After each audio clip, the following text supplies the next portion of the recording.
Good morning, and it's a very cold morning as well. The heating's gone off, not sure why. There's no hot water, there's no heating, really cold. So that slight hum you can hear in the background is a heater to keep you warm. So yeah, stories of G, stuff that happened to me. We're back. We're telling you a story from 2010 when I went to Mexico. In a previous story, I told you about how I wrecked my lips on a very cold trip back to the UK for Christmas. And at the end of that story, it was about a lucky flight, well, that I was lucky to get back home to get some paperwork finished up and get on an aeroplane to go to Mexico. This is that trip to Mexico, so it was 2010. I just cut my dreadlocks off, gone to Mexico, see some friends, travel around a bit. So during the travels, I went down to the Yucatan Peninsula. I based myself in Merida, which is sort of the city in the middle of that area. But went out to Cancun, spent a couple of days there. Hadn't really been my intention, but finally, you know, how things go, I ended up over there. And there's a small island just off the east coast there called the Isla de Mujeres. And the cousins, the auntie of my friend had said, oh, you could go there, that's quite a nice place to go to. So I said, yeah, okay, cool, let's do that. So they dropped me off at the ferry port, got on a boat, and off we go to the Isla de Mujeres. There were some yahoos on the boat. Apparently they turned out to be Canadian, based on what another passenger said that I overheard. Cancun is a spring break type destination for North America. So you get yahoos. But yeah, got there, got off the boat, and I thought, right, I'm going to walk around the island. It's not very big. I could do this. I'm going to walk around the island. So I got off the boat, turned right, and off I went. On reflection, probably not my smartest move, but anyway, off we went. So I'm walking down what would be the west coast. It's the coast sort of facing the mainland.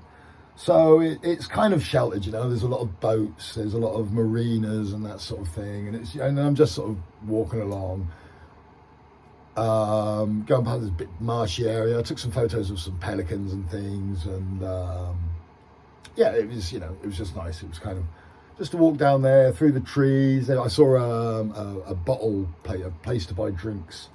And it was just basically kind of a lay-by with loads of fridges in it. So you just sort of pull off the road into this lay-by, get out of your car, get whatever you want, pay for it, back in your car, pull out and off you go. Very good idea.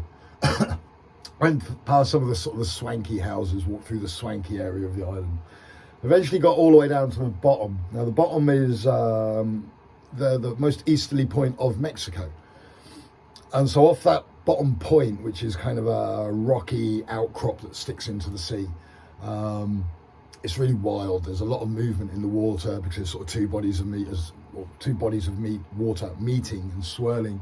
So you get a lot of movement and energy in the water down there. And you can actually walk down these stairs and around this walkway right round sort of on the shoreline with the sea spray and everything and get to the most easterly point of Mexico. It's pretty cool. And also in that kind of bottom area, there's a lot of statues. Statues is probably not the right word. Sculptures would be a better word. There we go. Sculptures of various things. There was one of 3 or 4 women, I believe. Isla de Mujeres. But yeah, there were other random things about there. There's fish and shells connected to the sea. It's an island thing, So after I've been down there and had a look at that bit, I set off up the east coast. It's facing the open ocean, Caribbean or Atlantic, whichever way you want to look at it. Bit wilder. I'm always looking out going, that looks rideable, that looks like a rideable wave, kind of, can I surf there, can I do that? All the way. Went past this bar that said, had 2 signs outside. One of them said, no yahoos, all groups of more than 6 people. So they wanted to keep it chilled, apparently. And there was another sign underneath that said, beer so cold it will make your teeth hurt. Loved that sign. If ever I open a bar, I'm going to have that sign outside it.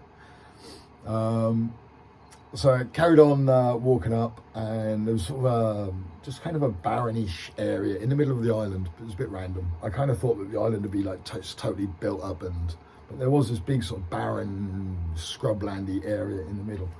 And then I got into sort of the town where the normal people who live and work on the island lived. And that's why I sort of ventured just off the coast a little bit and walked around a little bit, having a look for something to eat, I think. I also bought this sarong that's hanging up here. It's the Calendario de Mayas, a Mayan calendar thing. And I bought a jumper as well. It's a really cool jumper. I thought it was, it's kind of a creamy white type thing. It's a really thick knitted woven thing. I think I only ended up really wearing it that evening when I was going home on the boat when it got a bit cold. Actually, good job I bought a jumper. But it's quite delicate. I don't want to damage it, so it's just kind of tucked away, out of the way. So, but yeah, I have that there. So yeah, I bought that back out onto the coast road, and very shortly came out onto the north coast. I was hot by this point. I was really hot. It was, it's Mexico. It was hot. Yeah, it was hot. I got out onto the north coast, went for a swim. It was beautiful. Washed off, cooled off, refreshed. Picked up, come back out, laid there for a bit in the sun, and then I sort of just carried on around the top, the north. It wasn't very wide at the very north, so I just sort of carried on around the top and got to within about 10 minutes of the ferry terminal. So that's when I sort of stopped off and actually sat down, had some tacos, had a beer or two. Watched the sun kind of going down. There was another sign there which I loved. You see it around the world in a few places, hanging next to a swinging seat. And it said, if the seat is hot, it's sunny. If the seat is cold, it's cloudy. If the seat is wet, it's raining. If the seat is swinging, it's windy. And if the seat is gone, it's a hurricane.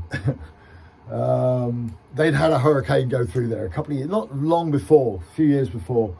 The people who I stayed with for a day or two there, they said, like the wind had hit their sliding doors onto their balcony really quite hard and bent it a little bit.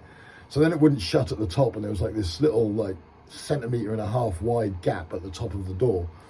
And that the rain was just coming in horizontally across their living room through this little gap. So it'd been pretty horrendous. Category 3, I think, when it went through, something like that. So that was a reference on the sign.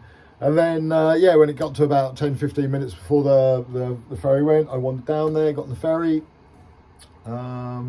travelled back to Cancun, put my jumper on to keep warm, and continued my my journey on around Mexico. So that's the Isla de Mujeres off the Yucatan Peninsula. Hoping to go back to Mexico next year. There's an eclipse of the sun, a total eclipse of the sun there next year.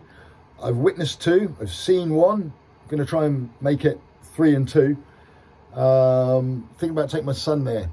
Go and find some new stories to tell you all. So, So, thanks for watching. Like, subscribe, hit the bell notification. I got it wrong again as well, didn't I? It's down there. Hit the bell notification, and I shall see you next time. Stories of G. Stuff that happened to me. Cheers.